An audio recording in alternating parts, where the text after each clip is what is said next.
Bom dia a todas e todos. Então, hoje vamos para a nossa primeira aula de oficina de CTS. Na verdade, é uma aula preparatória para que vocês tenham uma orientação para a leitura dos textos da disciplina. Eu considero o texto de hoje um texto bastante direto, né? Ele é como um manualzinho para destrinchar, vamos dizer, um texto, tirar os componentes do texto e também fazer individualmente uma leitura, compreender melhor e no nosso caso aqui, trazer questões, né? Formular questões sobre o texto, entender melhor esses materiais que muitas vezes parecem que estão ali dispersos, cada um trata de um assunto, a gente não vê uma conexão entre eles, mas são todos textos que vão tratar do nosso objeto aqui, que primeiro são definições socialmente difundidas do que é ciência, do que é tecnologia, o que são os cientistas, o que são os atores que trabalham com tecnologia e o que essas definições implicam para a relação da ciência e tecnologia, pensando tanto ciência e tecnologia como instituições, como pessoas, como práticas, como normas de conduta social, que muitas vezes são trazidos pela ciência e tecnologia, e a relação disso com a sociedade, né? Então, é uma relação de dependência, é uma relação de controle, ou é uma relação de subordinação. Então, todas essas definições do que é ciência, o que é tecnologia, elas vão implicar em um tipo de relação com a sociedade. Outra orientação do nosso curso é, como eu já tinha falado na primeira aula, a gente vai seguir esse livro aqui. É o livro, a nossa primeira aula do curso e algumas outras, a nossa primeira leitura teórica do curso vai ser sobre esse livro.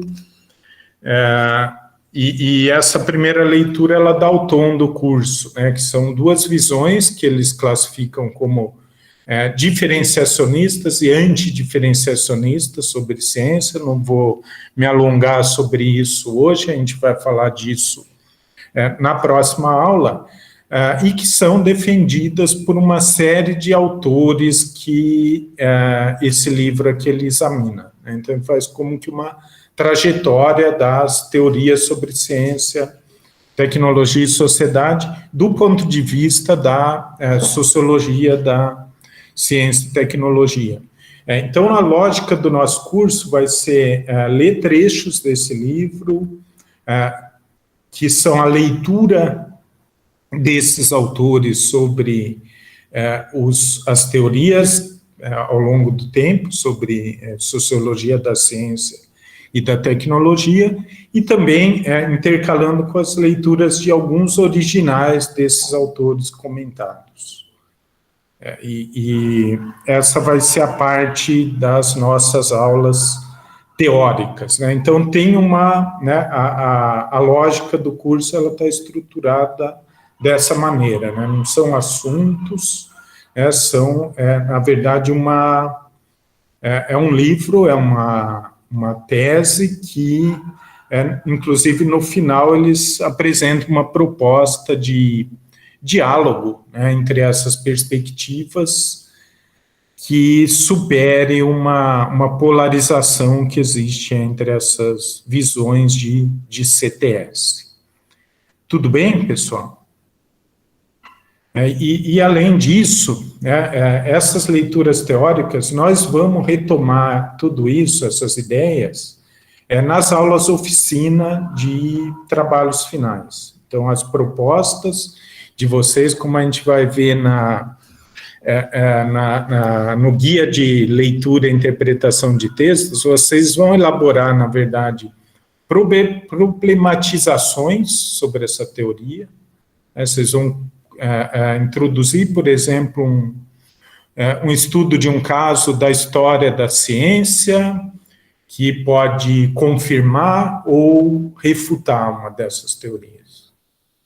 Então, eu estou dizendo que, por exemplo, a teoria diz que a ciência é neutra, que a ciência é independente de valores sociais, ideológicos, interesses econômicos, formações culturais. Então, vamos dizer que uma das teorias diz isso.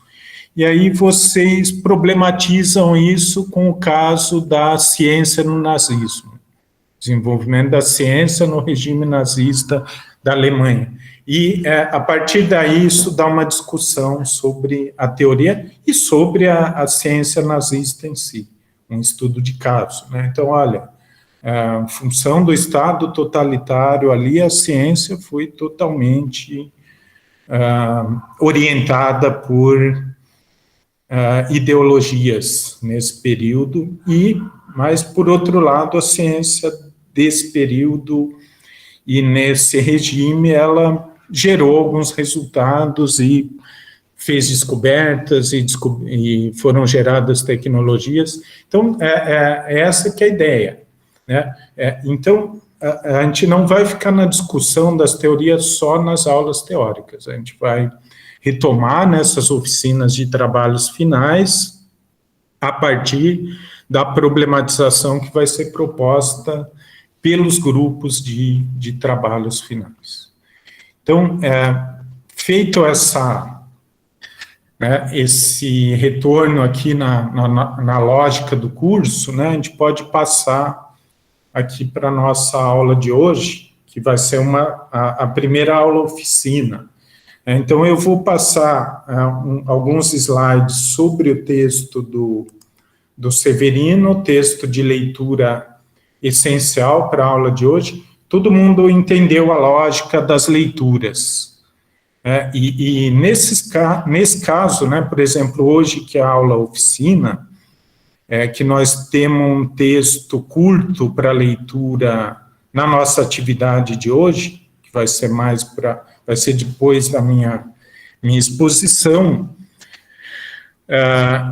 o texto, a leitura desses textos das aulas oficina, ela pode ser feita durante a aula, tá? Então, eu vou dar um tempinho aqui antes da gente começar a trabalhar aqui nesse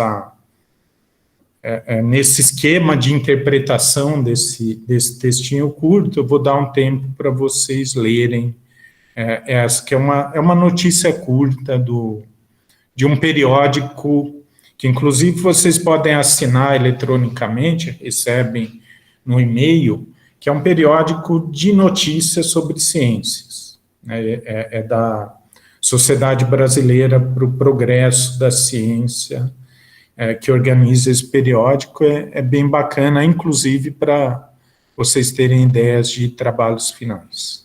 Tudo bem?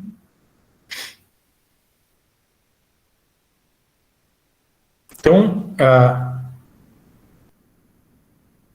a aula de hoje, né, antes eu vou dar alguns avisos, né, vou fazer a minha leitura. Então, sempre as aulas eu vou começar com a minha leitura, mas vocês, por favor, vão me interrompendo aqui, trazendo dúvidas, trazendo comentários, sugestões, e o que vocês acharem de relevante para se dizer sobre esse material. Então, todas as aulas eu vou trazer alguns slides com a minha leitura, mas como eu disse no começo também, uma aula participativa. A intenção aqui é que não seja um monólogo em que só eu fale, mas que seja um diálogo com vocês. E no final a gente vai fazer uma rápida aplicação, né, dessas diretrizes que a gente vai passar aqui de leitura, análise e compreensão, na verdade, como ele diz, de apropriação das ideias de um texto com base na leitura desse texto curto do Jornal da Ciência, que trata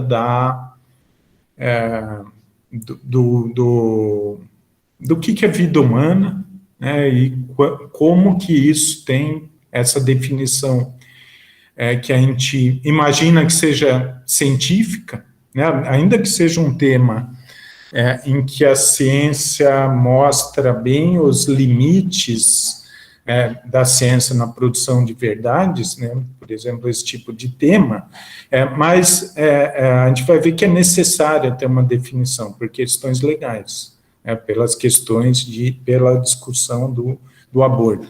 Mas aí eu já estou adiantando aqui a nossa atividade, que eu estou... É uma questão inicial, né, uma das iniciais que eu vou fazer para vocês, que é qual que é o assunto desse texto, né, qual que é o tema desse texto. Ele está apresentado explicitamente, ele está nas entrelinhas, como que isso está colocado. Então, esse vai ser uma das primeiras questões.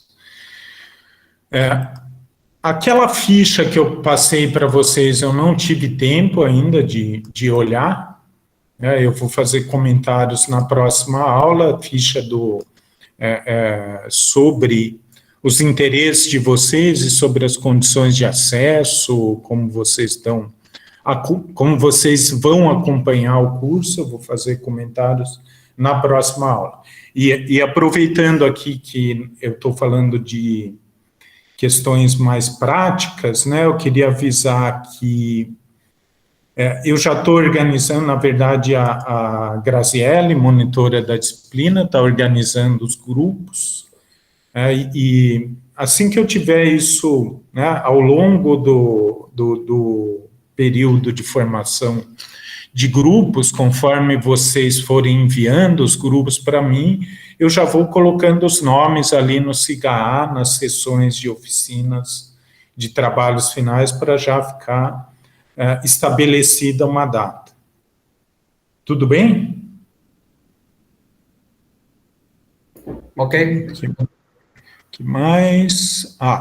E eu estou criando os fóruns também nas aulas correspondentes. Então, esses fóruns são espaço para vocês enviarem dúvidas aí ao longo do quadrimestre, sobre os textos, sobre a própria disciplina, não só dúvidas, né, mas também comentários, também sugestões, também críticas, e a gente vai discutindo. Então, a ideia é que tenha mais a participação de vocês, né, que está acontecendo aqui no chat. O Vinícius enviou uma questão aqui, já respondo, Vinícius, mas a ideia é justamente essa, né, que além do que eu estou falando aqui, tenha a intervenção de vocês, que a gente se informe melhor com isso. Então, o Vinícius está perguntando aqui que ele enviou o formulário da ficha com e-mail pessoal. Não tem problema, não ter enviado com institucional, por quê? Porque depois, com esses formulários, eu vou gerar um Excel, né? E aí, no Excel, eu vou ter ali o nome, o RA de vocês, e o e-mail não importa. E o período também. E é com isso que eu vou basear a minha avaliação desse item do curso. Tudo bem, Vinícius? Beleza? Beleza.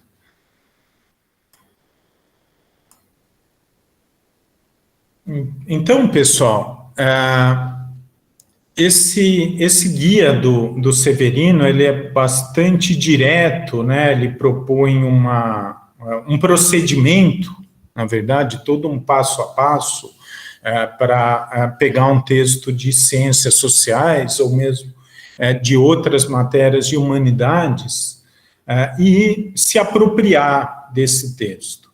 Então, por que ele fala, né, ou eu estou falando aqui, em se apropriar do texto? O que é se apropriar do texto? Eu Eu vou roubar o texto do Severino e vou publicar no meu blog e dizer que é meu? E é isso que se apropriar? Ou né, eu estou falando isso no sentido figurado? O que seria se apropriar de um texto?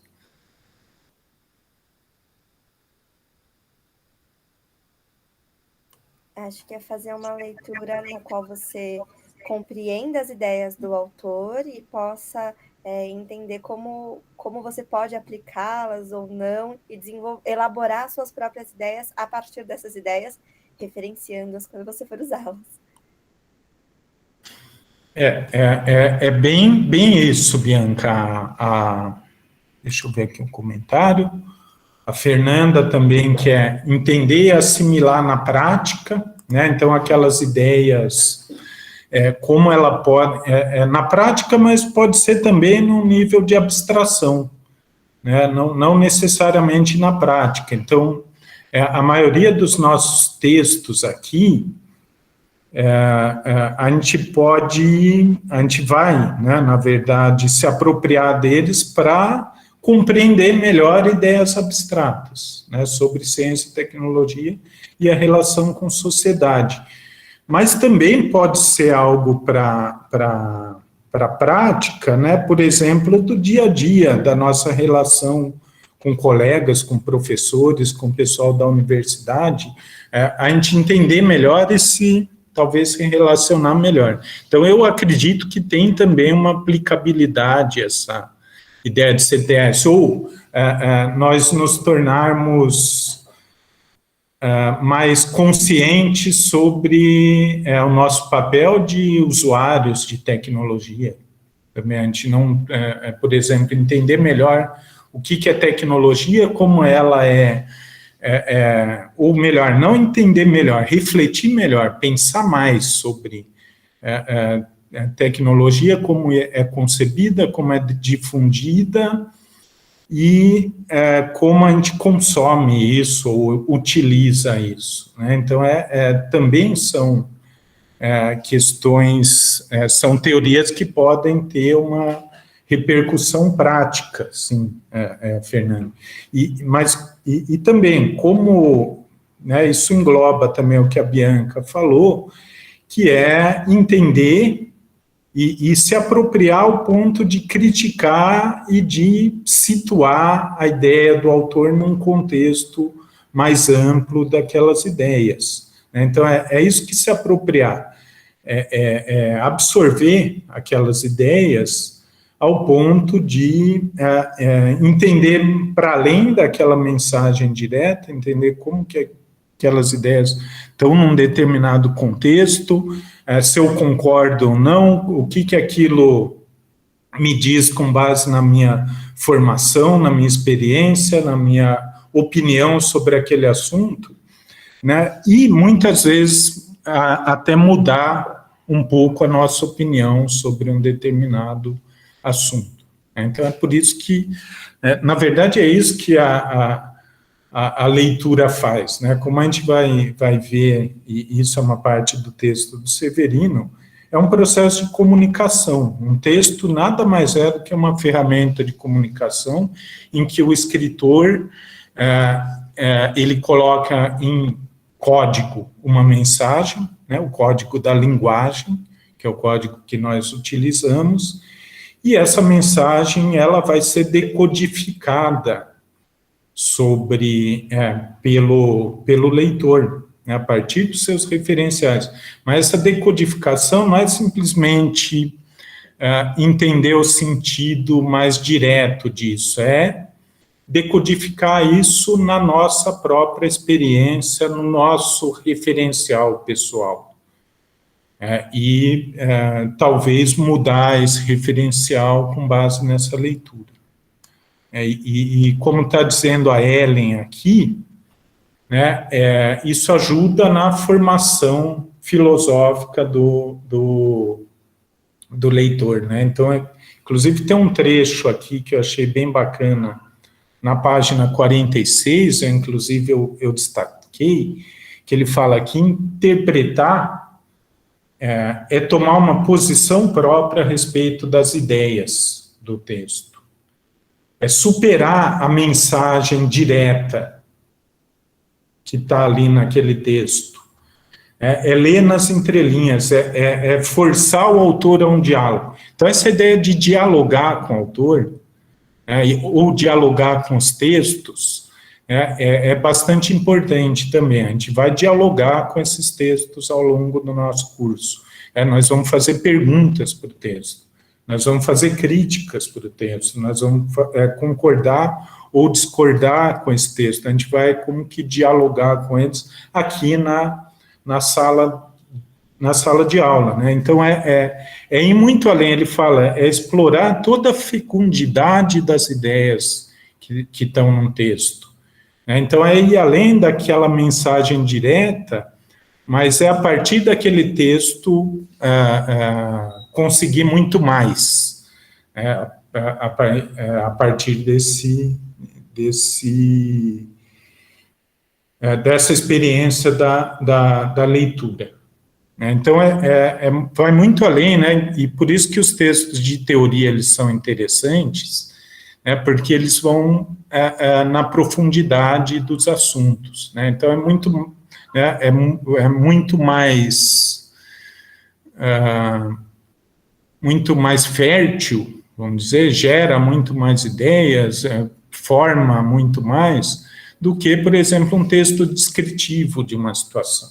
Então, a descrição, em geral, ela está ali, tenta se até aos fatos, né, ainda que sempre tem uma mensagem ali implícita, um viés do emissor da mensagem, e que a gente pode explorar também. Então, por exemplo, notícias de jornal.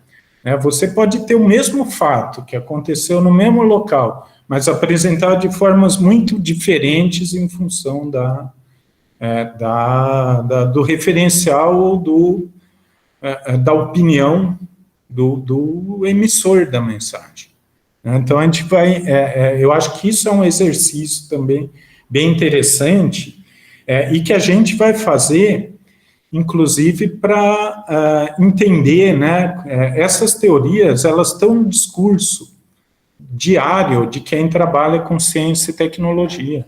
Então, ela está no discurso sobre a universidade, está no discurso sobre como deve ser um curso de graduação. Então tem que ser aquela coisa rigorosa, ou tem que ser algo mais em que o aluno tem maior liberdade. São visões diferentes de ciência. E vocês percebem que tem implicações, por exemplo, no comportamento dos professores. A visão que eles têm do que é ciência e tecnologia, e como isso deve ser feito, né, e como isso deve ser ensinado, vai implicar diretamente na forma como as disciplinas são conduzidas. E a gente vê também que tem uma diferença entre, né, às vezes é até disciplinar isso. Então, a gente vê que tem uma diferença, por exemplo, em termos por exemplo, entre as ciências exatas, as humanidades, e por quê, né? É isso que a gente vai tentar entender. Então, eu acho bem legal também de trazer esses debates que tem na universidade hoje, que tem tudo a ver com o nosso assunto aqui. Então, ele começa, né, na verdade, justificando, né, o porquê desse capítulo que ele, de leitura e interpretação de textos, né? Então, ele fala que muitas vezes esses textos de humanidades, né, eles geram muita dificuldade de compreensão, né, entre discentes que muitas vezes têm formação em outras áreas, não estão habituados com esse tipo de texto, estão habituados com mensagens mais diretas, ou mesmo textos de ficção, que você tem um enredo ali e uma história que tem uma mensagem também mais direta, né, e que isso desanima, isso desencanta os leitores, e muitas vezes leva até um sentimento depreciativo, né? Então, um sentimento depreciativo, na minha leitura do Severino, ele quis dizer aquela impressão que a gente tem de que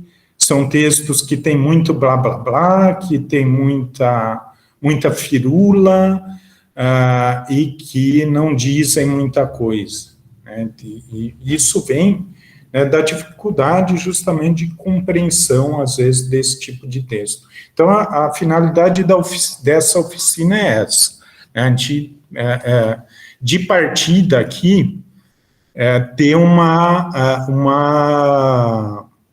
orientação para a leitura dos textos da disciplina, né? Porque eu acho muito ruim, às vezes, a gente já chega numa aula com texto super complicado e apresenta a nossa leitura e parece que está tudo bem, e na maioria das vezes não está tudo bem. Então, a Bianca está fazendo um comentário aqui, né, do tom de argumentos negacionistas. Então, é um assunto aqui, né, dá até um trabalho final aqui, o discurso negacionista. Então, por que, né? Então, negacionismo é uma coisa de gente ruim, gente que é obtusa, que não quer aprender, né? Muitas vezes é um mecanismo de defesa, né, Bianca? E às vezes o problema está no emissor da mensagem, né? Então, tem aquele discurso complicado, às vezes autoritário, né? Todo empolado, que não comunica com a maioria das pessoas, e depois a pessoa não, né, o emissor não sabe por que isso gera uma reação negativa, né? Então, eu acho que a comunicação ela é uma via de mão dupla, né? Então, a gente tem que, né, como cientista, como quem trabalha com conhecimento científico, também pensar isso, né? A gente não está conversando com a gente. Então, muitas vezes, o discurso científico ele é autorreferenciado, ou ele é referenciado numa comunidade pequena de praticantes. Então, a gente está conversando com um público maior, né, e muitas vezes a não comunicação, o resultado disso pode ser o negacionismo da ciência. Então, como eu estava dizendo, né, esses textos de ciências humanas, ciências sociais, eles são muito diferentes dos textos das ciências naturais, das ciências exatas, e esse é um termo que a gente vai ver mais para frente, eles são orientados por paradigmas bem claros, né, por ideias e fundamentos bem claros. São textos que exigem um processo de interpretação. E no nosso caso aqui, além de todo esse procedimento aqui que o Severino descreve nesse capítulo, a gente vai ter as aulas para debater e a ferramenta do fórum para vocês levarem as dúvidas, né? Então, a gente vai ter um processo, eu espero que seja bastante completo para compreender cada uma dessas mensagens. O Luca, então o Luca está falando uma coisa que eu concordo totalmente, né, que a leitura frequente, né, mesmo de livros de fantasia, ficção ou qualquer outro tema, aprimora essa capacidade, né? Então, e não só de ler, de escrever também. Então, quanto mais a gente lê, melhor a gente lê, melhor a gente escreve. Isso, eu não tenho dúvida disso. E se torna um hábito, né? Se torna um prazer essa atividade. Então, o que a gente vai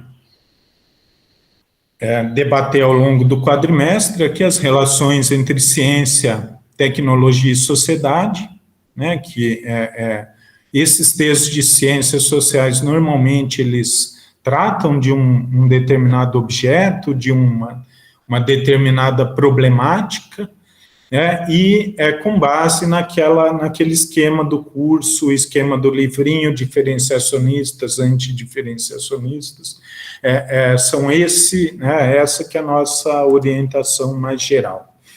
Então, o Severino, ele, depois de justificar o texto, então, eu estou meio aqui desmembrando o texto do Severino, né, então ele apresentou uma justificativa, né, na verdade, a problematização do texto, como ele vai dizer depois, o que provocou o Severino, é justamente isso, essa dificuldade que muitas vezes é criada para a leitura de textos de humanidades.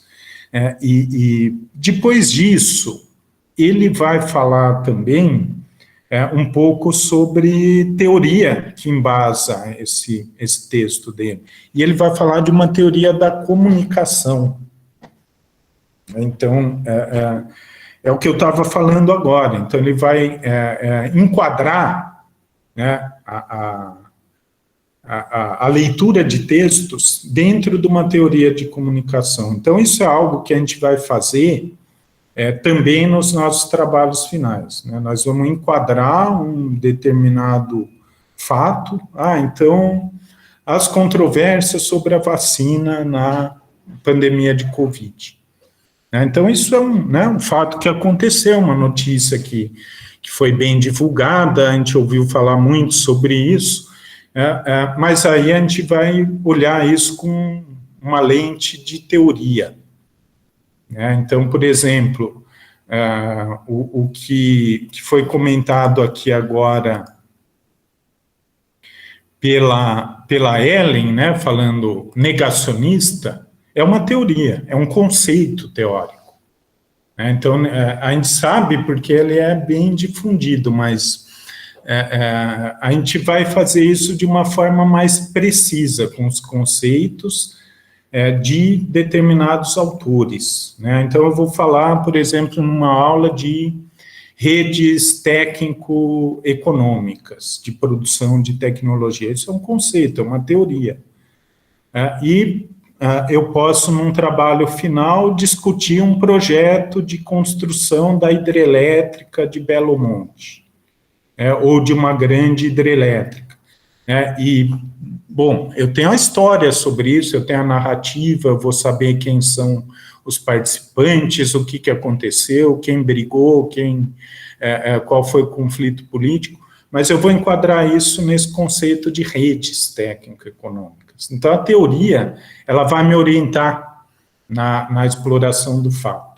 Então, isso é algo que a gente vai fazer nos trabalhos finais e vamos fazer também durante as aulas. Então, eu vou passar uns vídeos, eu vou mostrar exemplos, por exemplo, de história da ciência, notícias, e a gente vai enquadrar nessas teorias e ler a partir dessa lente teórica de CTS. Então, isso é como a gente vai dialogar com esses textos. Então, o Severino, né, voltando aqui no nosso assunto, ele vai enquadrar todo esse problema, né, da leitura, interpretação de texto, as dificuldades dos alunos, tudo isso que a gente sabe que é um fato e que acontece no dia a dia, numa teoria da comunicação. Então, o que é comunicação? Um emissor e um receptor.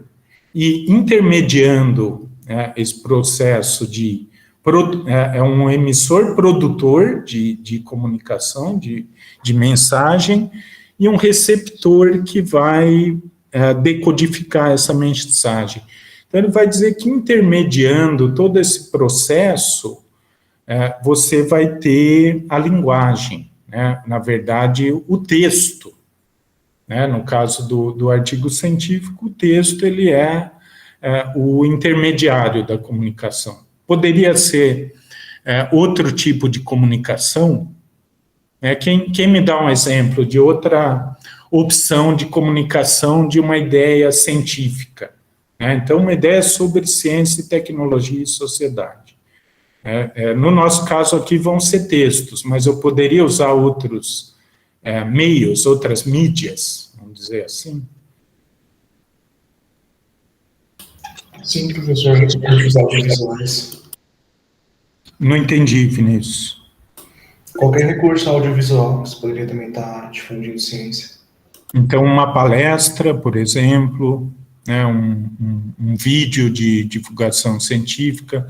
A Ellen está falando, Ellen Fernando, podcast, ciência. Então, são vários meios de passar uma mensagem científica, né? Mas, normalmente, a Bianca está falando de mini-docs, minisséries documentais, né? Então tem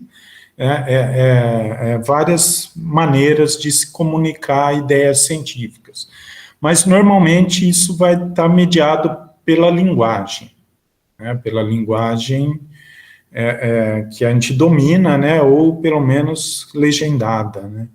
E essa linguagem é que, né, vai ser um dos grandes problemas da comunicação, né, porque às vezes a gente tem um conceito, né, uma palavra que a gente compreende de maneira diferente, né. Então, por exemplo, eu trouxe aqui essa tirinha do Chico Bento aqui. Então, o amigo do Chico Bento, né, eu acho que todo mundo conhece, né, o Chico Bento, ele é um personagem do Maurício de Souza, de quadrinhos, que ele é lá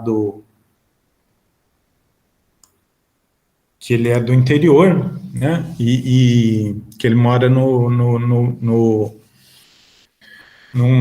território rural, né, e o que a gente entende aqui, então isso aqui é uma mensagem, né, então um quadrinho é outra forma de fazer divulgação de mensagens, inclusive científica, né. O amigo dele, que tem cara de ser um menino da cidade, não está de chapéu, está de sapato, então vocês percebem que mesmo o desenho ele tem umas mensagens ocultas, né, nas entrelinhas. Ele vai dizer, meu pai tem 800 cabeças de gado. E o seu? O meu pai só tem um boi, mas ele está inteirinho.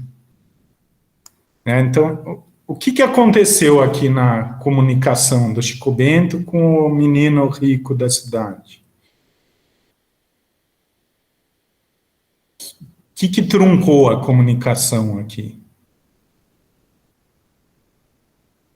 Foi esse termo, né? Cabeças de gado. Então, a Fernanda está falando aqui de semiótica. Então, são significados diferentes, né, para uma mesma palavra. Então, e como é que a gente resolve isso? A gente resolve isso com a leitura e com a checagem de como, né, alguns termos, no caso de textos, né, como alguns termos eles são utilizados e o que elas querem dizer, o que esse termo quer dizer naquele texto. Então, se eu estou falando, né, eu falei agora em redes técnico-econômicas, né, mas como redes, né, então rede tem um sentido, né, de redes de comunicação, né, redes informacionais, eu posso pensar numa rede física, né, rede de pesca, mas eu estou falando aqui de redes de atores sociais. Então, o mesmo termo, mas no sentido que o autor que a gente vai ler, ele dá para esse termo redes.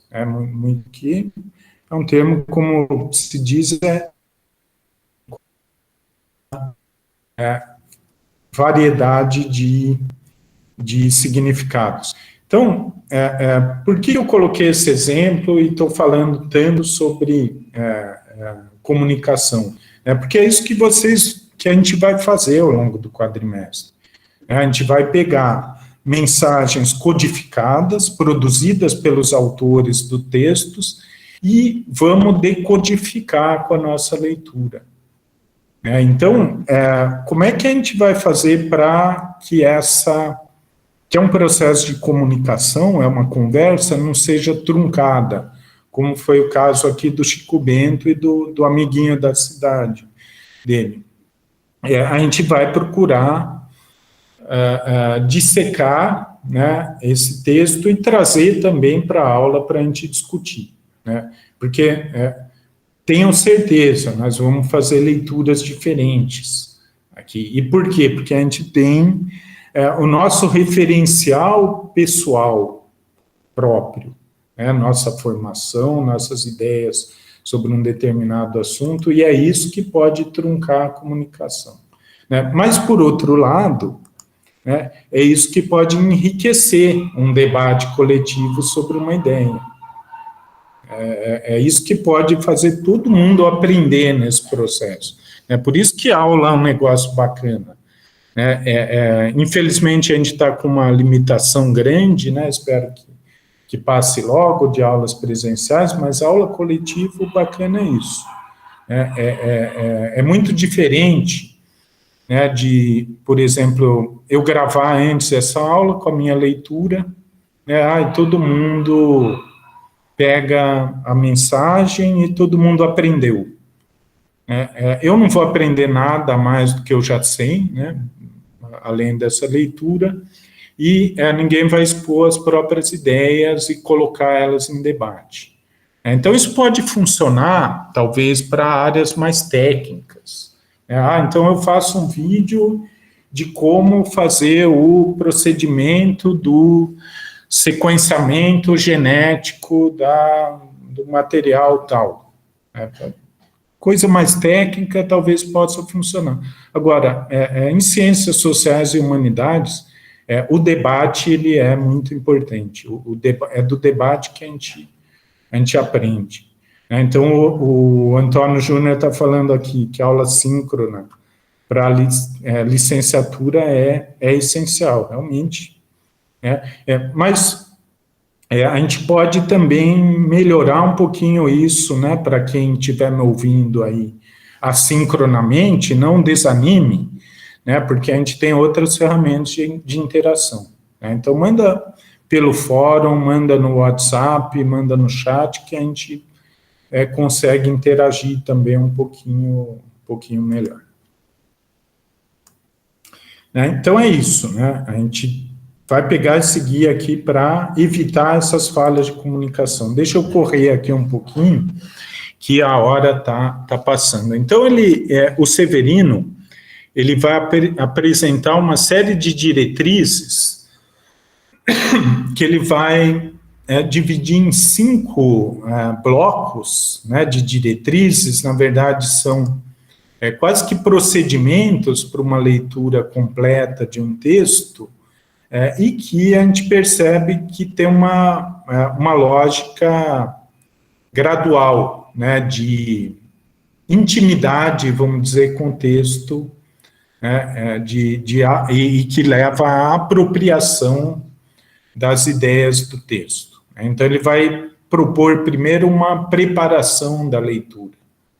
Então, ele propõe que se separe uma unidade de leitura, né? Isso a gente já tem as unidades de leitura indicadas no programa, né? Então, a minha recomendação é que vocês leiam de uma vez, né? Essas unidades de leitura não são textos longos, né? Então, são aqueles textos essenciais, e os textos complementares que eu coloco no programa, eles clareiam um pouco as ideias desses textos essenciais, eles informam melhor, eles aprofundam. Na verdade, isso é uma outra coisa que é bem interessante em ciências sociais e em outras ciências também, né? Porque os textos dialogam, né? E a gente pode construir um diálogo entre os textos. A gente pode falar, o autor tal, ele fala isso, por outro lado, o autor tal fala isso de uma forma diferente, discordando do autor, e o outro autor, ele reforça essa percepção. Vocês percebem que eu produzindo um texto em que eu coloco várias ideias indicando os autores, eu estou colocando eles para dialogar ali, eles estão como que numa sala ali, ainda que sem o conhecimento desses autores, mas eu coloco eles ali num diálogo, eu coloco as ideias deles para conversar e para clarear melhor um determinado assunto que eu esteja tratando. Então, isso é outra coisa que a gente pode fazer nos trabalhos finais, né? Então, a Bianca está dizendo aqui que é legal ler as referências de um artigo, né, principalmente o que o autor discorda, né? Então, o texto científico, né, eu considero, eu concordo, né, e aí a gente entra num processo, na verdade, de aprofundamento que ele não tem fim, porque a gente vai lendo a referência da referência da referência da referência, né, e a gente vai sabendo cada vez melhor sobre um determinado assunto. Então, a pesquisa científica é muito legal fazer isso. E também, o que eu ia falar? Também aquelas referências que discordam de uma determinada ideia. Isso é bem interessante. Então, você pode reproduzir o debate, muitas vezes num texto. Então, eu estou dizendo, o autor tal diz que a ciência ela é produto das interações sociais e do espírito de uma época, de uma sociedade, de um território. Isso então ele colocou ponto, essa é a verdade, né? Agora, um outro autor dá um exemplo de simulação computacional de experimentos científicos que indica que uma determinada teoria ela ia chegar às mesmas conclusões sob quaisquer condições. Então, isso é uma coisa interessante que o pessoal da inteligência artificial faz, que é simular experimentos sob condições diversas. E perceber, então, a física do Newton seria a mesma se ele não tivesse na Inglaterra do século XVIII, se ele tivesse no Vietnã do século XX. Então, eles fazem uma simulação ali e podem chegar, às vezes chegam à conclusão de que, a física ia ser a mesma, nos dois contextos. E isso, vocês percebem que isso é um diálogo, é um debate, na verdade, entre as teorias, e a gente entende melhor o quê? A produção de ciência. Eu acho que isso é bem bacana também de diálogo entre autores. Então, voltando aqui para o nosso guia, eles propõem, depois já definida a unidade de leitura que isso a gente tem no nosso programa. Uma leitura corrida do texto, então uma panorâmica do texto, olhar ali como é o jeitão do autor, vocês vão ver que varia muito o estilo desse texto que a gente vai ler, e também alguma coisa que vocês desconheçam que está no texto. Por exemplo, muitas vezes tem uma sigla ali, ou uma referência a um acontecimento, ou a outros autores que a gente não conhece. Isso a gente vai esclarecer nas aulas, mas vocês podem fazer isso previamente. Como esse texto, eu acho que esse livro, a edição é de 2016, mas esse texto do Severino, se não me engano, o primeiro versão dele é da década de 80, ou antes. Então, ele é do tempo que a gente tinha enciclopédia, as pessoas tinham enciclopédia em casa, comprava a Barça, comprava lá a Britânica, Delta Lacus, e você queria consultar alguma coisa, você ia lá na enciclopédia, ou no dicionário, ou na biblioteca. Hoje em dia a gente tem internet, e aí eu estou me apropriando do texto Severino aqui, fazendo uma crítica, que ele precisa, ele está muito anos 80 aqui na abordagem dele. Então ele recomenda, então consultem dicionários, ou qualquer coisa, enciclopédia, se tiver alguma dúvida. Hoje em dia a gente vai no Google. Mas já estou fazendo aqui propaganda do Google involuntária de novo, vocês me desculpem, mas acontece. Mas sempre, né, com muito cuidado essas pesquisas de internet, né? Então tem que olhar muito bem a referência, né, em tempos de fake news, e de excesso de informação, né, a gente tem que tomar cuidado com a fonte do que a gente está consultando. Então ele fala, né, disso, de anotar dúvidas, isso vocês tragam para a aula, ou levem, ou mandem pelo fórum da aula, tá? Qualquer dúvida sobre o texto. É interessante também saber um pouco mais sobre o autor, né? Então, o contexto, quais são as ideias gerais, isso a gente consegue por busca na internet também, e é algo que eu vou comentar nas aulas que eu conheço esses autores. Também ele propõe um levantamento dos termos mais importantes, né? Como eu estava dizendo agora, né, o caso do Chico Bento lá, tomar cuidado com as ambiguidades dos termos, né? Então, procurar entender o que ele quer dizer com aquele termo naquele contexto, né? Isso também a gente traz para a aula, para os fóruns, e a gente pode pesquisar antes da aula.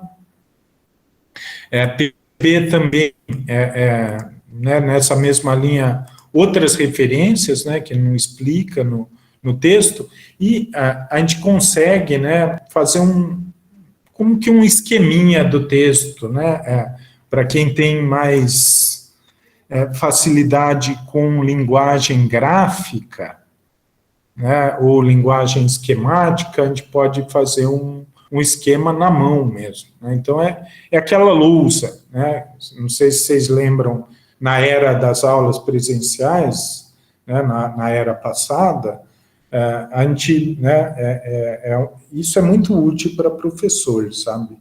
A gente parar, escrever na lousa, fazer um diagrama ali, puxar uma chavinha, setinhas, aí cada um tem a sua maneira de fazer o diagrama, mas isso ajuda a gente a organizar o pensamento, e na hora também que a gente escreve ali na lousa, a gente para e respira e pensa um pouquinho, isso facilita bastante. A Bianca levantou a mão. Professor, nessa parte da esquematização, ele fala, né, sobre introdução, desenvolvimento e conclusão. E aí, uma pergunta técnica. Na leitura de artigos científicos, a gente poderia identificar a seção de metodologia dentro da introdução ainda, já que ele vai apontar para a gente como que foi feito o estudo, para a gente poder compreender, então, seu desenvolvimento? O ideal e o recomendado, né, no formato do artigo científico, é que a introdução tenha esses elementos, a gente chama elementos textuais, né? Então, o artigo científico ele tem a introdução, que tem objetivos, que tem o contexto, que tem, às vezes, a justificativa do trabalho e também a metodologia. Mas nem sempre isso acontece, né? Então, alguns textos, principalmente, isso é muito comum em ciências sociais, em que os estilos dos autores variam, e que a retórica é muito importante, né? Às vezes você vai ter uma apresentação menos explícita disso. Mas, por exemplo, se a gente pega um TCC ou uma dissertação, mesmo uma tese de doutorado, obrigatoriamente você vai ter que ter essas seções explícitas no texto, né? Porque são textos com uma estrutura mais amarrada, né?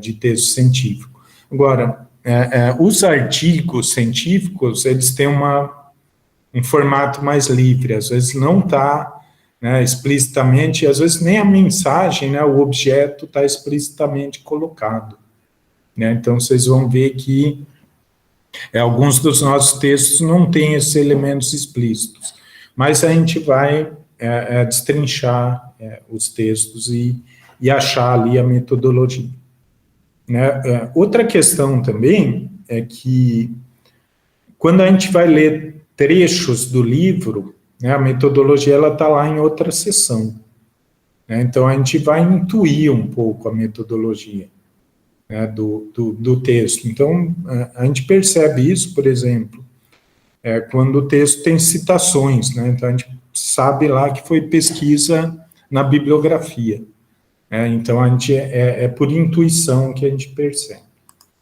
Deixa eu olhar aqui o chat.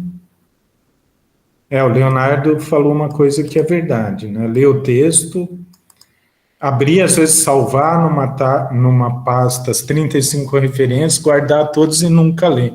Eu até hoje eu tenho uma pasta imensa do meu doutorado que eu fui salvando tudo que eu achava, né? E não consegui ler, acho que 20% para escrever minha tese, né? Mas a gente sempre consegue ler alguma coisinha disso. Legalizamos o googlecentrismo, Rogério, mas eu vou evitar aqui, porque esse é um assunto, né, que a gente pode discutir. Então, por exemplo, no texto de Severino, ele faz essa esquematização. Vocês perceberam dentro do texto dele essa esquematização?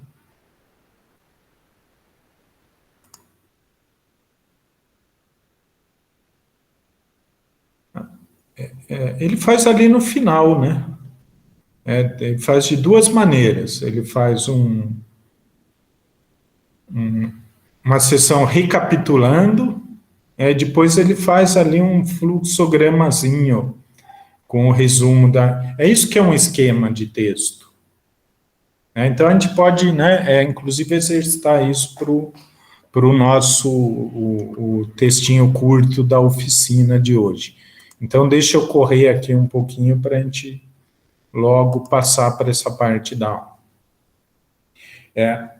Segunda etapa que ele propõe, que é uma etapa mais aprofundada, ele vai chamar de análise temática. Na verdade, ouvir o autor, né, fazer pergunta, né, se a gente ouve o autor, é porque a gente está fazendo perguntas para o autor, né, por meio do quê? Por meio do texto desse autor. Então, o primeiro elemento que é importante ter clareza, né, é qual que é o objeto desse texto, né, e muitas vezes pode ter mais de um objeto, né, então como que, se tem mais de um objeto, como que esses objetos estão relacionados, né, e qual que é o limite do tratamento desse objeto. Então, sempre existe um recorte no texto, não é possível para nenhum autor ele tratar de todas as dimensões, os aspectos, tudo que é importante de um determinado assunto. Então, por exemplo, a gente vai perceber isso no texto da oficina de hoje.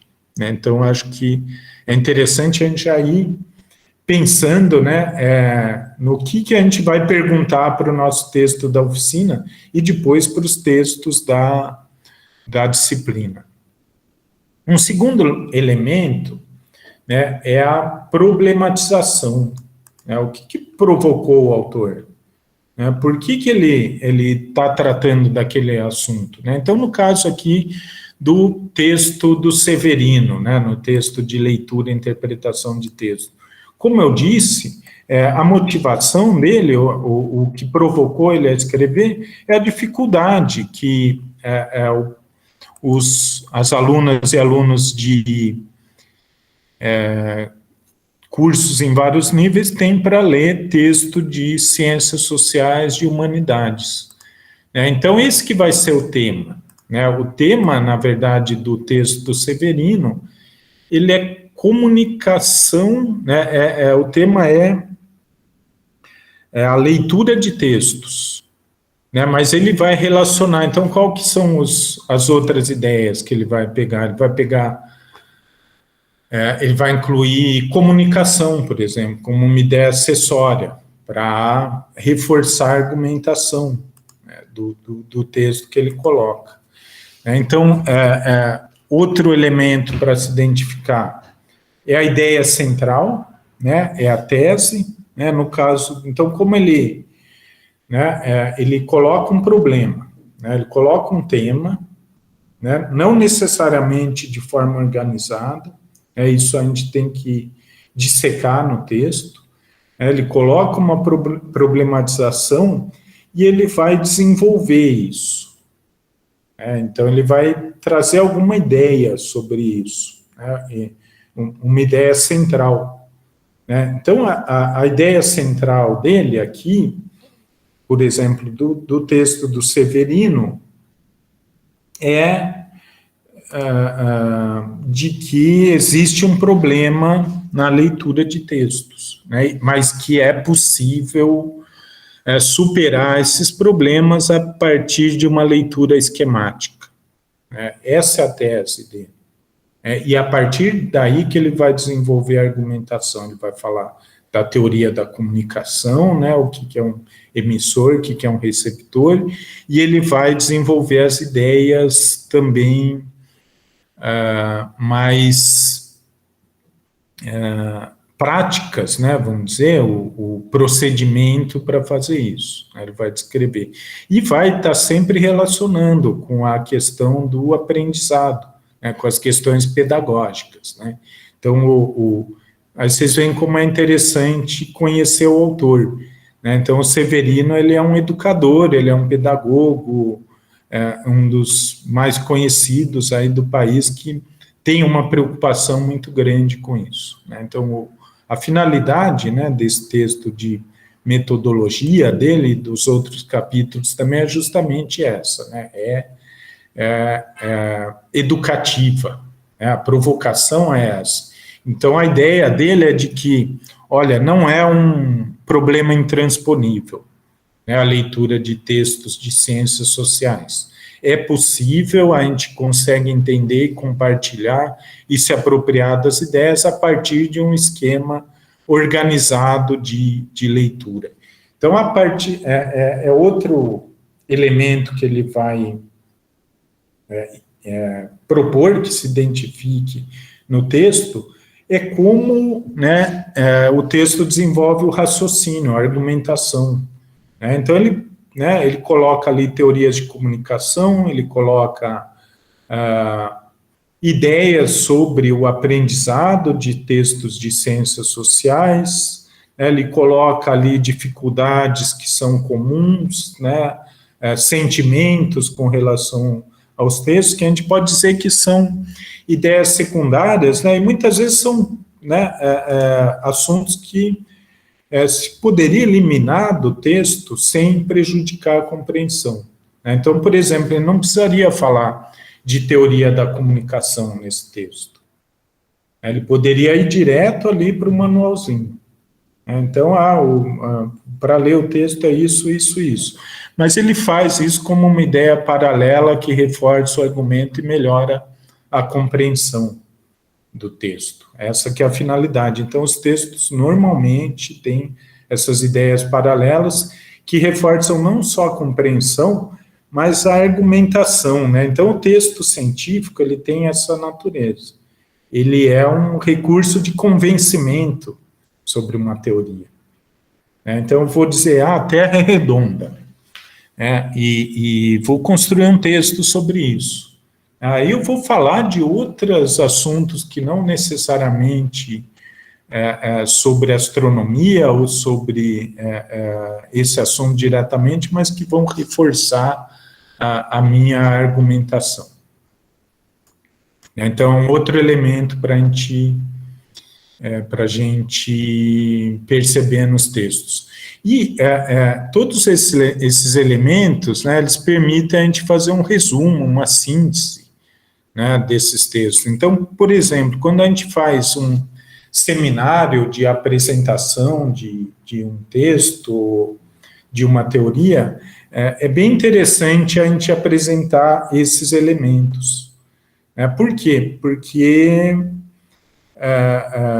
dá uma leitura mais fácil de se comunicar.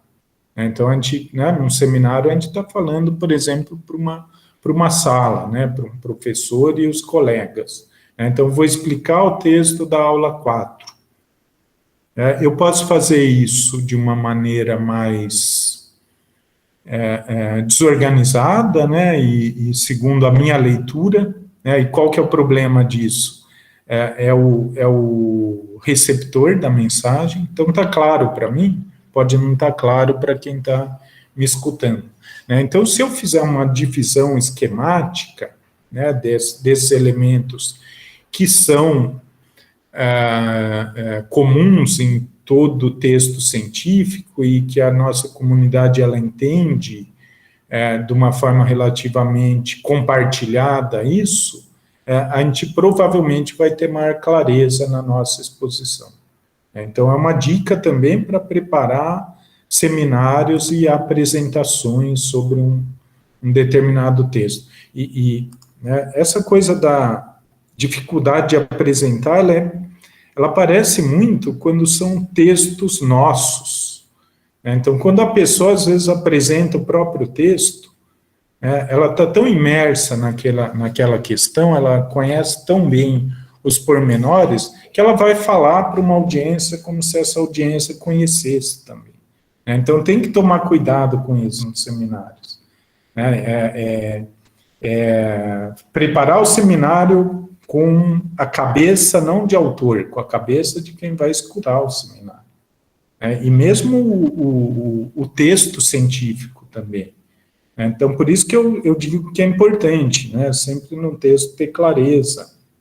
Isso, inclusive, para os trabalhos finais de vocês, né, sobre a metodologia, sobre a argumentação, sobre os objetivos, tudo ali bem explicado nas caixinhas, né, para o leitor entender. Então, eu chamo isso, né, de misericórdia com o leitor. Não faço o leitor sofrer, né, tenham dó do leitor e sejam claros na mensagem de vocês. Isso vale para seminários também. Né? Então, coloquei aqui um exemplo, né, de um esquema de organograma ou mapa mental que pode ser utilizado para texto. Né? Então, é bem isso. Né? Então, o que o Severino coloca no final do texto ali, tanto naquela sessão recapitulando, como naquele fluxograma que ele desenha ali, é justamente um mapa mental. É um resumo, é uma simplificação de ideias que estão apresentadas no formato de texto.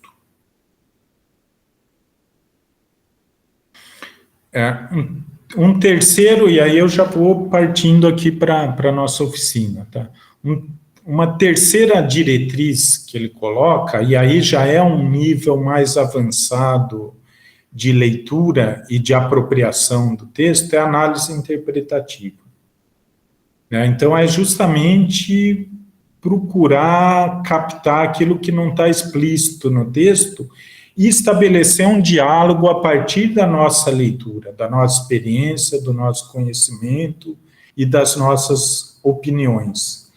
Então, ele propõe dois elementos, né, que eu vou explicar melhor nas aulas, né, que é um lugar específico, que é onde aquele texto está nas ideias gerais do autor. Isso exige o quê? Exige que se conheça um pouco sobre esse autor, e aí a gente vai definir isso muito naqueles termos que eu coloquei, diferenciacionista, antidiferenciacionista, ou transversalista. Então, isso vai... Na verdade, isso está bem explícito ali no programa, esse enquadramento, nas ideias sobre CTS, né, mas também eu vou aprofundar um pouco sobre o autor, né, então, o contexto, né, então, nós vamos ler autores que escreveram na década de 30 do século XX e autores do século XXI, óbvio que são lugares diferentes de ideias, né, de produção de ideias, isso a gente vai discutir nas aulas. Mas vocês também podem descobrir isso antes, fazendo as pesquisas individuais. Os pressupostos do texto, então isso muitas vezes está implícito, né? Às vezes nem o autor sabe bem o pressuposto que ele está colocando no texto. Então, às vezes, texto jornalístico é super comum isso, né? A pessoa tem uma ideia ali, uma ideologia, ela acha que aquilo é a melhor maneira de escrever um assunto, coloca no texto ali, mas de forma pouco, né, reflexiva. Né? Então, coloca aquilo como se fosse a verdade absoluta. Né? Então, isso a gente percebe nas entrelinhas dos textos. Né? Só que no texto científico, o ideal é que isso esteja também, né, os pressupostos, que é o referencial teórico, esteja bem explicitado. Inclusive o posicionamento, muitas vezes, com uma determinada questão.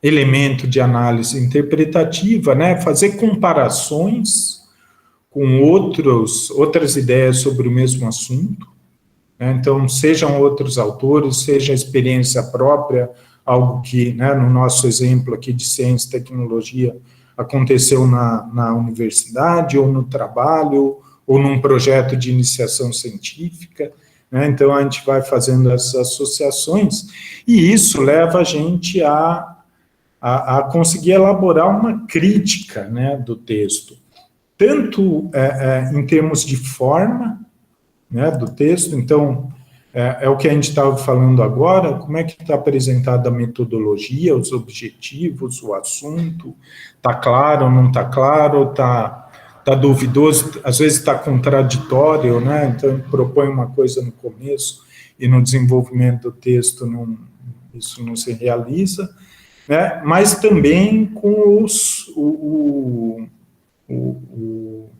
a substância do texto, né, com o assunto do texto mesmo, para além da forma, né, e da apresentação. Então, qual que é a contribuição desse texto?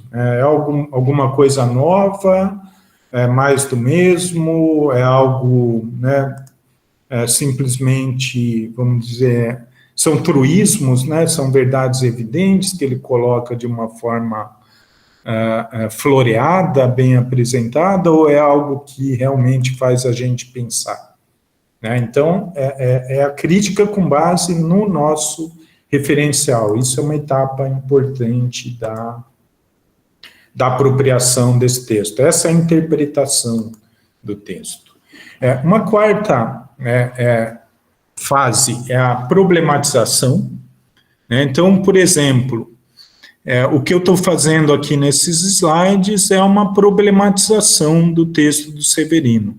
Então, eu organizei uma discussão nessa apresentação com base na leitura desse texto. Eu poderia, né, simplesmente ter copiado e colado alguns trechos, né, ou eu poderia ter preparado aqui um resumo e lido esse resumo. Então, isso é muito comum, por exemplo, na área de filosofia, né, aquelas aulas que o professor senta e lê um texto que ele preparou. Mas são formas de problematizar, de trazer aquela questão e de organizar uma discussão. E foi isso que eu fiz com essa apresentação, com base naqueles pontos, né, anteriores, e a gente pode organizar isso a partir dos itens de 1 a 3 aqui que o Severino coloca. Né? Então, nós vamos fazer isso na sala, né, nas reuniões virtuais aqui, mas também pelo fórum e mais para frente nos trabalhos finais. É como a gente vai problematizar os textos da aula. Né? Então, para a gente, né, fazer uma reflexão aprofundada. Né? E ele propõe, no fim, uma síntese pessoal desse texto, né? Levantar os pontos anteriores, né, e o que a gente vai trazer para o debate. Eu acho que é importante, né, a gente pensar também que, ainda que ele coloque isso de uma forma linear, né, então, do 1 ao 5, eu acho que isso é legal para organizar a leitura, né, não necessariamente a gente precisa seguir esse roteiro, né, então eu não vou pensar em crítica nenhuma porque eu estou na fase 1, não pode. Não, não é isso. De repente, né, as ideias surgem, né? Então eu estou lendo pela primeira vez isso, poxa, mas isso, né, tem a ver com a notícia sobre o foguete que o Jeff Bezos construiu e que eu vi no jornal ontem à noite. Você está fazendo aí uma associação comparativa, né, na etapa 1 e, né, já vai anotando essas coisas. Então vou levar para a aula essa ideia, né? Professor, mas então essa coisa sobre a tecnologia, essa teoria, não é o que aconteceu ali na viagem para o espaço do dono da Amazon? É uma problematização, é uma apropriação, né, da teoria. Então, não necessariamente precisa ser tão linear assim. Mas é legal isso para, né, principalmente para quem tem menos intimidade com a leitura desse tipo de texto, se organizar para a leitura. Eu tenho convicção aqui de que, seguindo esse roteiro, a gente consegue entender melhor um texto do que ler isso de uma forma solta. Pessoal, são 9h30.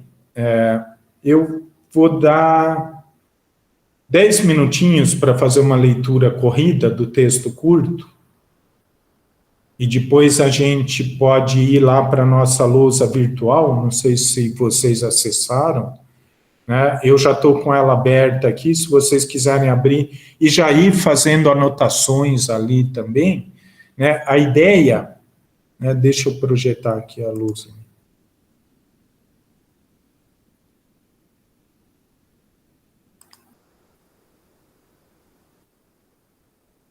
Vamos lá.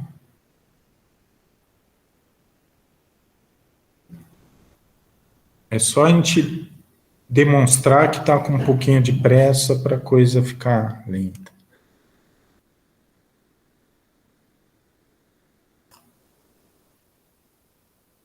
Ops. Estou vendo o pessoal aqui, alguns cursores.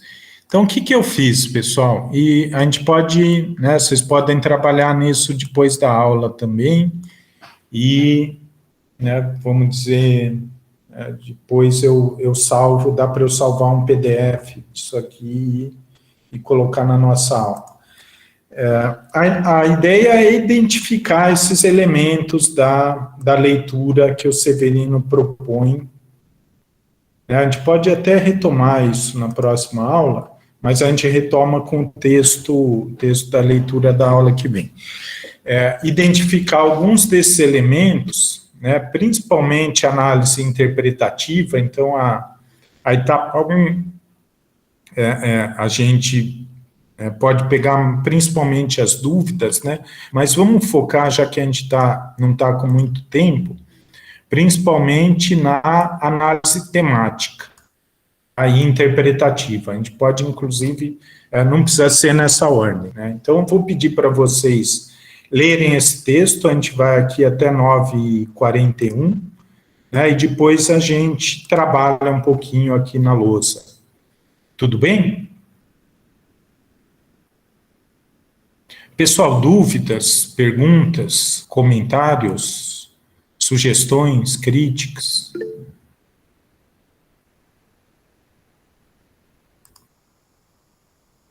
Então, pessoal, 10 minutinhos eu vou reler também aqui.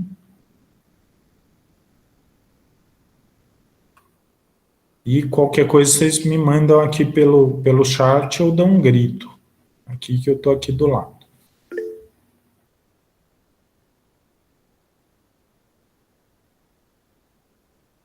Texto disponível. Rogério, no Miro a gente vai fazer anotações ali sobre os elementos do texto O texto tá lá no CIGA.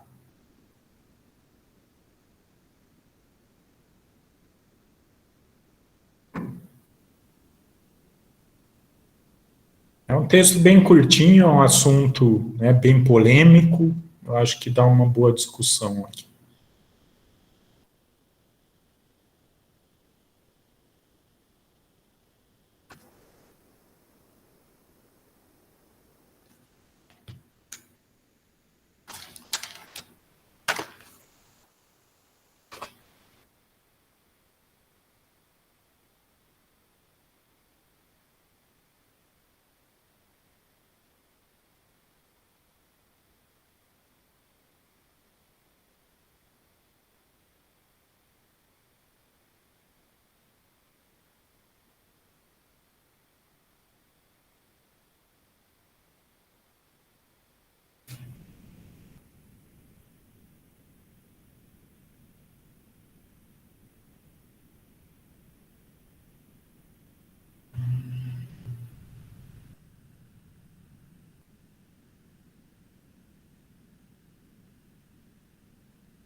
Pessoal, vamos lá? Fazer uma análise do texto rapidinha. Então, qual que é o tema?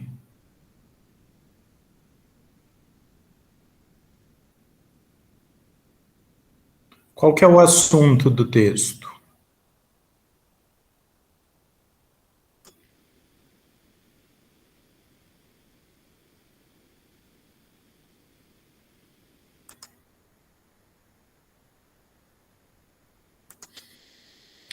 Quando começa a vida humana para Ellen. E nesse caso, né, essa é a provocação, né, eu diria. E nesse caso o título está bem diretamente relacionado com o texto. Mas eu poderia fazer uma leitura de que o texto ele fala sobre consensos científicos,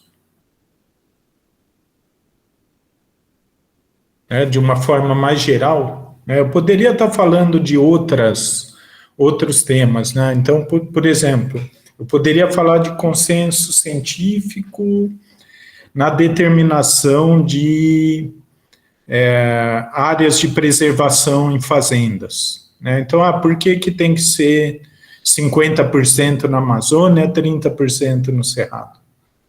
É o mesmo assunto, consenso científico, mas com base em outra problematização.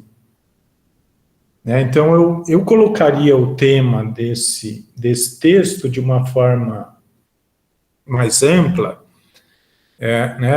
como consenso científico sobre o começo da vida humana e, por consequência, a legalização do aborto. Então, qual que é o papel? E é isso que tem a ver com a nossa disciplina aqui. Então, a gente está falando de ciência, tecnologia e sociedade aqui, né, como um tema mais geral. Então, como essa discussão científica, ela vai ter implicação na nossa vida social. Ela vai ter implicação se uma coisa que uma pessoa faz é crime ou não é crime. E que vai, né, é interessante que ela vai conduzir esse debate, por exemplo, falando das diferenças entre os países. E isso vai entrar na argumentação. Então, na verdade, pensando aqui, pessoal, vocês podem falar, né, não só o chat, mas me interromper aqui e usar a voz. Ele não coloca, né, ele coloca dessa perspectiva talvez mais política, o assunto do consenso científico no caso do que é a vida humana. Então, o consenso científico, na verdade, qual que foi então, vamos para outro. Qual que foi a problematização? Né? O que provocou como ela chama, a repórter aqui, a Paloma Barreto, a escrever sobre esse assunto?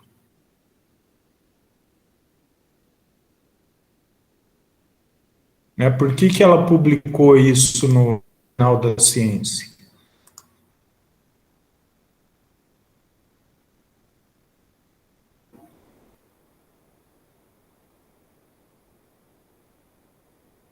Ela foi provocada pela polêmica que estava acontecendo legalmente, mas eu acho também que existe um intento dela de trazer de uma forma de divulgação científica também, porque ela fala de incluir os setores da sociedade, né? Então, é uma convocação para as pessoas se aprofundarem no tema e se colocarem também.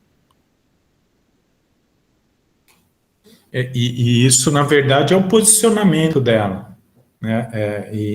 Então, a gente, não seguindo a ordem aqui da análise, mas a gente detectando como ela está se posicionando nas entrelinhas, né? Então, na minha leitura, é que, para ela, nesse caso, o consenso científico, a determinação científica não é suficiente para determinar a regra, a lei.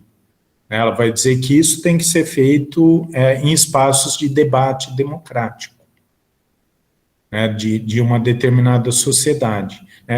Na verdade, e aí eu já estou colocando a tese, a ideia principal, na minha leitura desse texto. Que por mais que seja um texto, né, descritivo e que ela, né, levante várias opiniões, ela está colocando uma opinião aqui, e é uma opinião sobre o papel da ciência nesse caso específico. Né? Qual deve ser o papel da ciência? Então, ela poderia dizer, não, mas o critério genético, ele é claro, ele é científico, ele é exato, a regra é essa e não se discute isso. Porque, agora, você tem outras correntes, né? Você tem o neocortical, que ela vai falar, que é o da 12ª semana. Você tem o da animação, que é quando o feto está se movimentando. Então, não existe consenso sobre isso. Então, essa é uma das ideias. E aí, ela vai defender essa tese de que tem que ter um debate democrático, que a solução disso, na verdade, ela é política, ela não é científica. E aí é um debate interessante, né, que muitas vezes o estabelecimento do fato científico sobre uma determinada discussão, ele é um meio de autoridade. É o que a gente chama de tecnocracia. Então a gente fecha a questão, é isso, porque o cientista tal falou que é assim. É uma maneira de despolitizar questões políticas. Questões que devem ser debatidas nos espaços políticos, não só nos espaços científicos. A hora que a Bianca falou, alguém tinha falado antes da Ellen, que levantou a mão. Tinha sido eu, professor, mas basicamente eu ia responder na mesma linha de raciocínio da Bianca. Tá legal. Ellen? Eu queria questionar se, tem uma parte que ela fala no texto, que o aborto, ele, é meio que a opinião dela, só que eu não sei se seria uma problematização. Que ela fala que ele vai continuar acontecendo e de forma não segura para as mulheres. A gente coloca isso como um problema que ela colocou ou como, um dado aleatório? Porque você falou que se encaixa mais essa questão política, né? Que a problematização dela é política, mas eu queria entender se essa parte do texto em que ela coloca que o aborto é feito de forma não segura para as mulheres também é uma problematização, ou não. Sim, legal. Eu coloco como uma parte da argumentação dessa própria tese, né, de que o estabelecimento de uma teoria científica é insuficiente para definir a norma sobre isso. Então, ela coloca, esse é um dos argumentos. Então, que tem questões aí éticas e sociais, né, com relação a isso. Então, a gente pensar, né, num país que tem, né, o nível de violência contra a mulher que a gente tem, né, contra adolescentes, inclusive, como país, né, e as condições, muitas vezes, que esses abortos acontecem, isso entra na argumentação de que isso deve ser levado em conta no debate. Não só os critérios científicos sobre a própria vida humana. Que tem toda que na prática, né, o que ela está dizendo com essa questão do aborto em condições que causam risco, né, para as mães, está dizendo que tem um fator social aí que tem que ser levado em consideração. Tudo bem? Mais ou menos isso. A Bianca está dizendo que ela apresenta o pressuposto do... então, ela está utilizando na argumentação dela, né, isso é uma coisa que a gente, né, vocês vão ver no texto de construção de fatos científicos que a gente vai ler, que muitas vezes o que você faz no texto científico?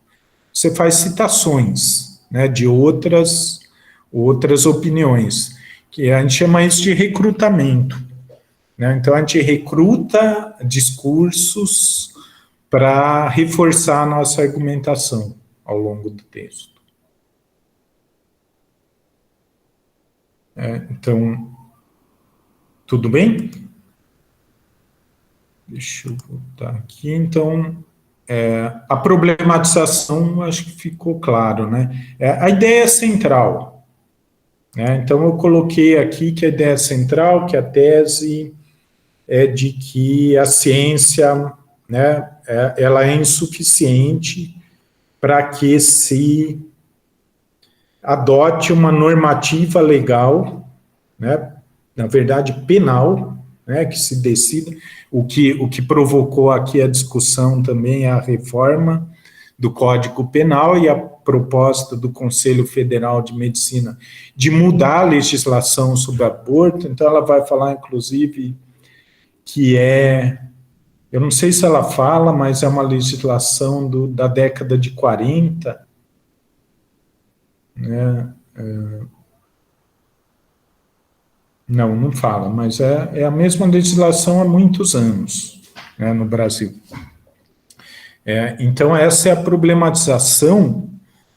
Tudo bem? Alguém viu outra problematização?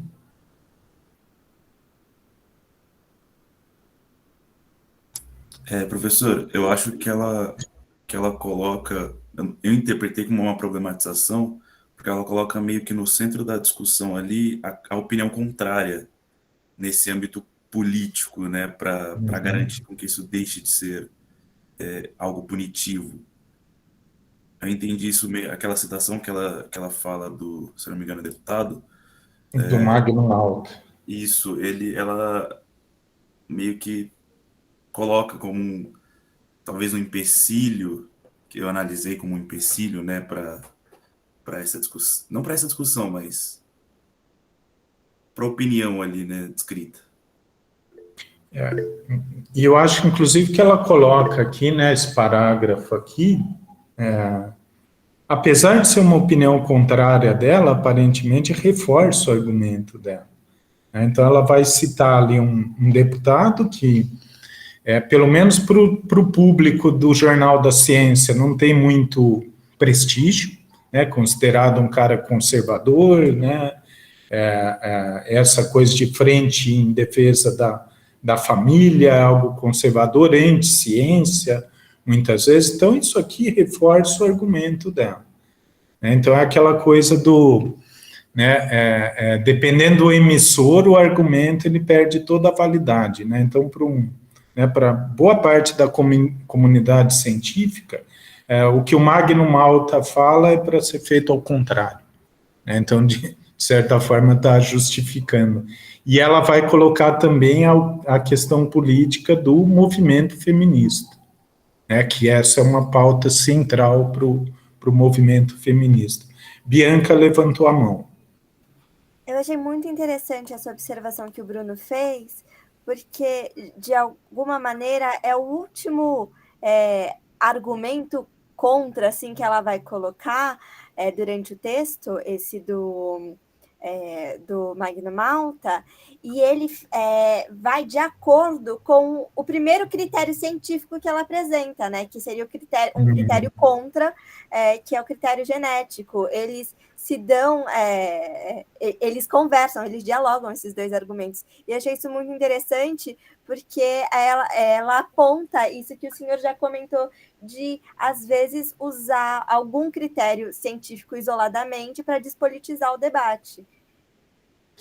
E bem observado, inclusive, é interessante também a gente olhar como esse critério, né, científico, ele é muito social, né? Então, o critério genético, Então, é uma coisa que ninguém sabe direito, né? A ciência não explica bem como é que é isso. E é na verdade, é uma ideia científica que parece ser muito influenciada pela religião. E aí a gente percebe, né, eu acho interessante que isso aparece quando ela, na argumentação dela, né, de que a ciência ela não dá conta disso, ela vai mostrar as diferenças entre os países. Então ela vai falar que na maioria dos países o critério é o neocortical, né, onde o aborto é legalizado, é esse critério da 12ª semana, em que que já tem, né, na verdade, a estrutura cerebral do feto, ela já está formada, e ele começa, né, a se movimentar, né, então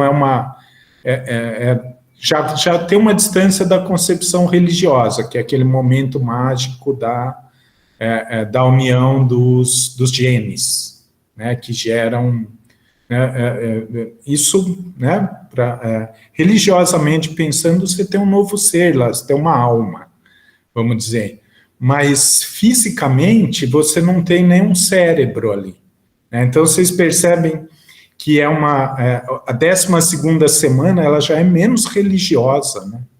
Ela tem menos relação com a religião, e aí talvez a gente possa pensar que principalmente a legislação, mas também a determinação científica da legislação vai variar muito em função da cultura dos países. Então, ela vai falar lá para frente, né, isso na argumentação dela, que nos Estados Unidos, o aborto é legalizado no país inteiro, né, então tem uma diferença ali entre estados mais conservadores, menos conservadores, mas que tem ali um precedente jurídico que é legalizado no país inteiro até a 24ª semana, né, que são mais ou menos 6 meses de gestação. O que para um país mais tradicionalista, mais cristão, como o Brasil, a gente pode pensar outros países latino-americanos, é absolutamente inadmissível, né? E aí a gente pensa, né, pode relacionar isso, inclusive, com como esses países, sistemas políticos, lidam com as liberdades individuais, né? Então, os Estados Unidos é um país onde a liberdade individual, isso para o bem e para o mal, né, gente, mas ela é muito valorizada. É muito mais do que em alguns países latino-americanos católicos, né? Então, por exemplo, nos Estados Unidos, se não pagar seu aluguel, o cara simplesmente vai lá, tira tuas coisas, bota na rua e troca a fechadura do apartamento. Não tem conversa, porque é o liberalismo bruto, né? Mas isso também se reflete em discussões como essa.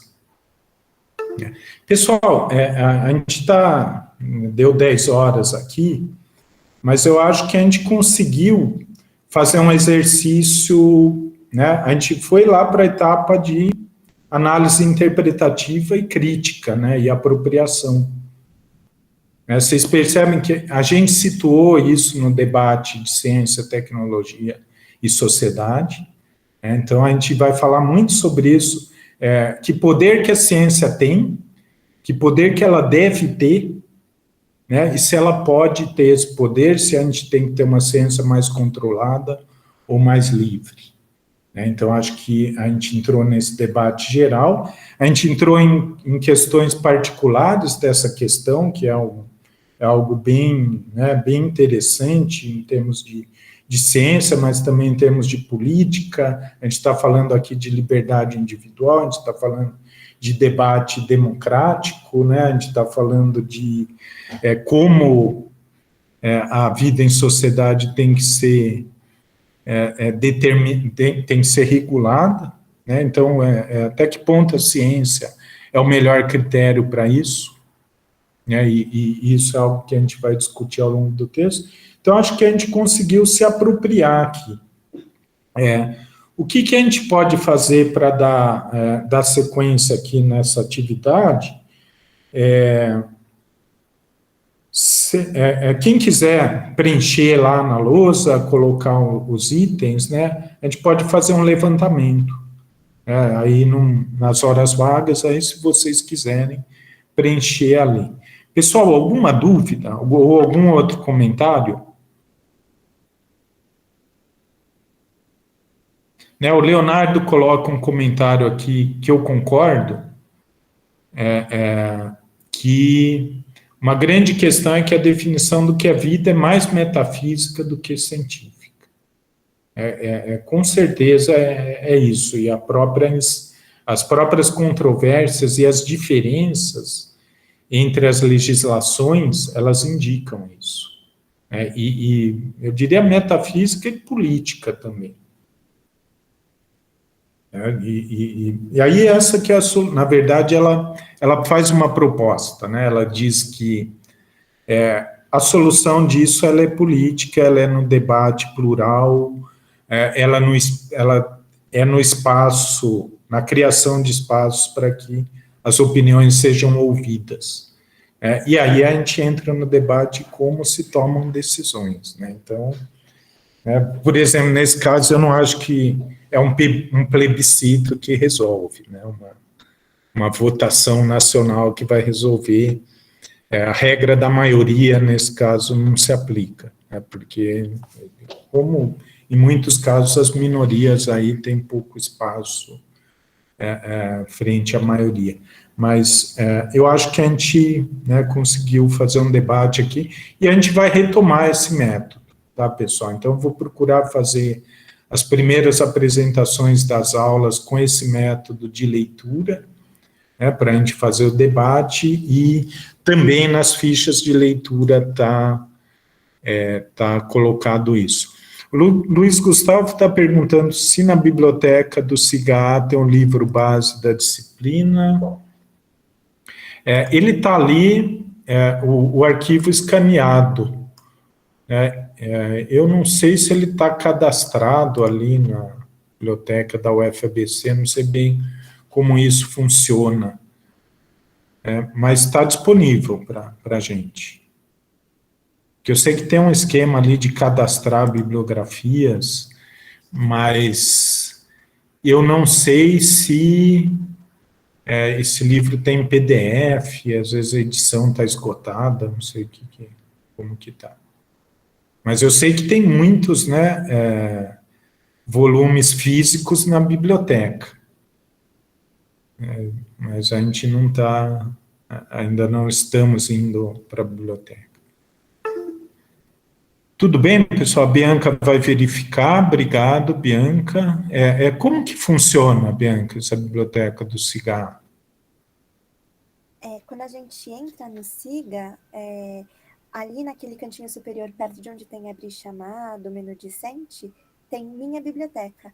Aí é só a gente entrar, fazer a autorização e a gente pesquisa os livros.